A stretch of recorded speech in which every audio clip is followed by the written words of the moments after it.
Hospices have changed the way that people are cared for when facing a life-limiting illness.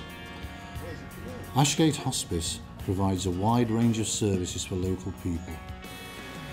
But few people really understand the difference that hospices can make to the lives of patients and their families. The hospice provided something that was completely different and that I really wasn't aware of. They assessed her very accurately and quickly, organised some treatment which immediately put her at ease and made her comfortable. He stayed in here for a week. That week's stay was, for us as a family, a relief. For him personally, I would say dignified. He made friends with nurses. Ashgate Hospice is an independent charity that provides specialist palliative care free of charge to people and their families living in North Derbyshire. Their aim? To maintain the best quality of life for patients throughout their illness and to support their family and carers, all tailored for the individual. And it's all supported by a multidisciplinary team of consultants, doctors, nurses, occupational therapists, family support counsellors, physiotherapists, social workers, psychologists and a chaplain. Our focus is the patient and their family and what are their greatest concerns, and we elicit those by having the time to listen to the patient and to the family. What are the issues that concern them both? And then we look at exploring that with our team as to how do we provide as a team the best possible services to that patient to enable them to have the best quality of life. When I got here, she was in a beautiful room at the back of the hospice with patio doors that led onto the patio at the back. My eldest daughter was so upset. She was crying. She said, "Mum, only old people go to Ashgate Hospice. It's not somewhere where we want Kimberly to go." She was really, really upset. And I said, "Becky, you know, now's the time. Kimberly's got to go somewhere where she feels safe." I spend quite a lot of time with patients, but also with relatives and carers of patients who are spending time here. It's perhaps a strange environment for a lot of people, and if I and others here can make it feel a little more comfortable for them, that's what we'd try and do. Initially, it's quite often a case of just befriending folk and offering some sort of reassurance that even though life is difficult and things that they're facing are particularly challenging, there are those around them that are trying their very best to understand. He died with dignity, which obviously we can't thank him enough for. But not just my father, not just the way they treated him, but the way they treated his friends, the way they treated his family, especially my mum. Because without them, we didn't have the knowledge that we needed to be able to support him, to be able to get the benefits that he deserved, to be able to get the equipment that we needed at home. Things like that, they're the key things that as a family we needed. It's serene and calm. You can feel a calmness descend on you as soon as you walk up the car park, and that just, you know, carries on as you come in. We entertained ourselves. We had bed races with electric beds, which was quite entertaining. They go up and down, and they go up and down at different speeds, we found out. So, I think it was my young son who normally won. The day centre at Ashgate Hospice allows access to a full range of clinical services in a social environment where patients and their families can be introduced to the hospice. It also provides a break for families and carers. Sometimes patients are just not well enough to come up to daycare.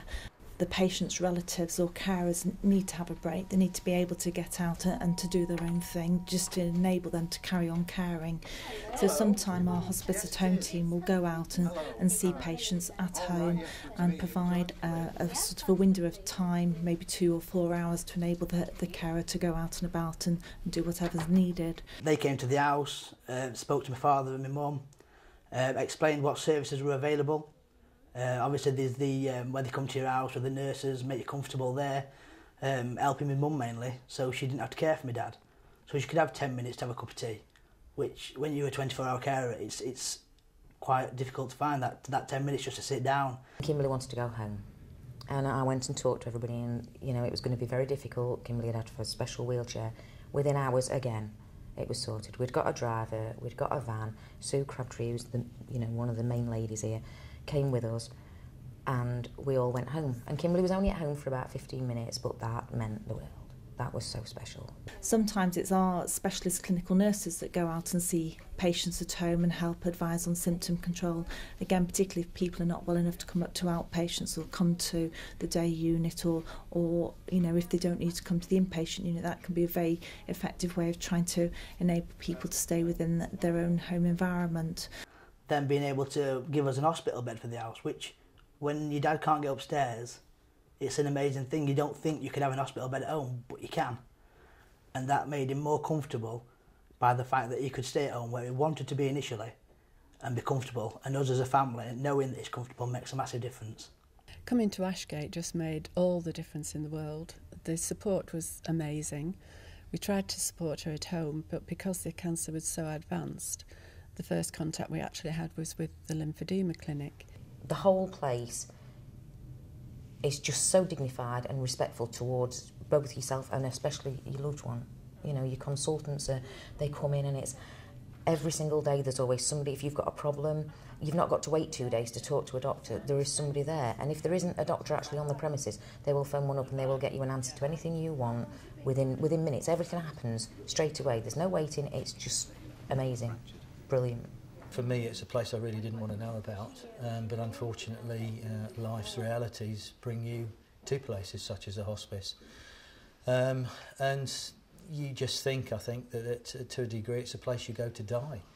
And I think maybe that happens, but not all of the time. We saw some very positive results as well. But it was a very warm and friendly environment. I had a bed from the day that we got here. They fetched me a bed, and it was always next to Kimberly's bed. You sleep well? Yeah, okay. How about you? I think the difference that we make is that we try and tailor what we do to the individual. So every person has their own individualised package of care, and what we try to do is help that person live the best quality of life for as long as possible. The services were there if we needed it. If you wanted to speak to a nurse or a bereavement or a chaplain, anything like that, the offer was there. But also at the same time, if you didn't want to, that's your choice. The choice is there. That's the main thing, the choice. Yeah, I'm not personally a great believer in all the counselling stuff and all that lot, but my kids did, yes. And it's helped my young son, who's 11, a great deal. And it's done him, well, it's done him some good, and it's certainly taken a weight off of my mind, because I know I don't have to worry quite so much about him. For a child that age, it's a very, very difficult thing to have to try and come to terms with, and they've helped him, in as many ways as they can. All this is provided free of charge, but it costs almost £5 million every year. And while some government funding is provided, more than £2.5 million needs to be raised through regular voluntary giving, via fundraising events and Ashgate Hospice shops and their weekly lottery. The hospice costs over £4 million a year to run. We do get a grant from the NHS, from our local NHS Derbyshire County, but we still have to raise more than 50% of the cost ourselves. We do that through local events, donations, people leaving us money in their wills, a whole variety of ways. Now, if you had to pay for that yourself, in a time that your family aren't probably earning the money that you would need to live, could you afford it if Ashgate Hospice weren't here, if it happened to you? We couldn't. And without Ashgate, I would hate to think that my dad would never have been treated with dignity at the end, like he was. And also, that made me raise funds for Ashgate. We've raised over £15,000 in 18 months by little things. Not by doing anything drastic, just by getting the community to realise what is on offer, what they might need one day. Everybody thinks, we'll not need it, but will you? How do you know that? Nobody knows what the future holds, unfortunately. And basically, if it's not here, you will regret it. I was absolutely appalled to find out they had to find funding. I couldn't believe it, and then the amount of funding they have to find is incredible. But it's the person that becomes a patient here is probably one of your most treasured people, and it's very, very difficult to put a price on what you would be prepared to pay for treatment. They are priceless people. And I think, you know, whatever it costs, it should be done. But it's very difficult to convince someone, because unless you've seen it, experienced it, or been there yourself, I don't think you can fully appreciate the value of the work that the people here do. It's an incredibly privileged job, and it's only possible to do because we've got the privilege of time. That's what the hospice enables me to do. We've got the time to listen to the patients, find out what their main concerns are, and then I'm just a cog in a big wheel. It's all different members of the team pulling together to try and enable the best quality of life for that person. I think they're amazing. I call them the Ashgate Angels, is what I call them now since we've been here. Very good. Always somebody to talk to, always. I think people have a fear of the word hospice, and I can only say that there's no need to be. It's very much a comfortable environment, and everybody's so caring and makes you feel so welcome. And hospices provide other services that help make the patient's life as comfortable as possible for as long as possible. Law of averages says that somebody that you know is going to need Ashgate Hospice's care, the dedicated staff, the facilities, everything that Ashgate has got to offer.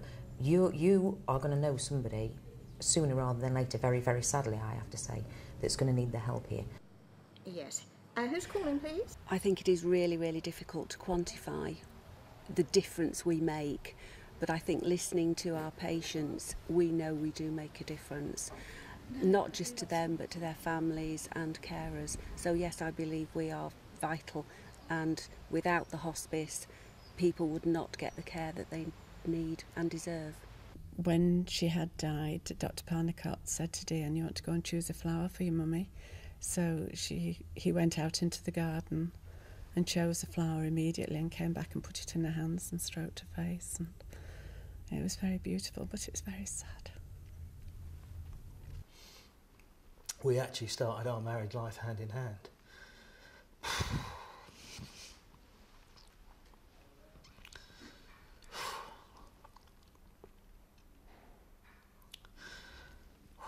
We're able to finish it hand in hand.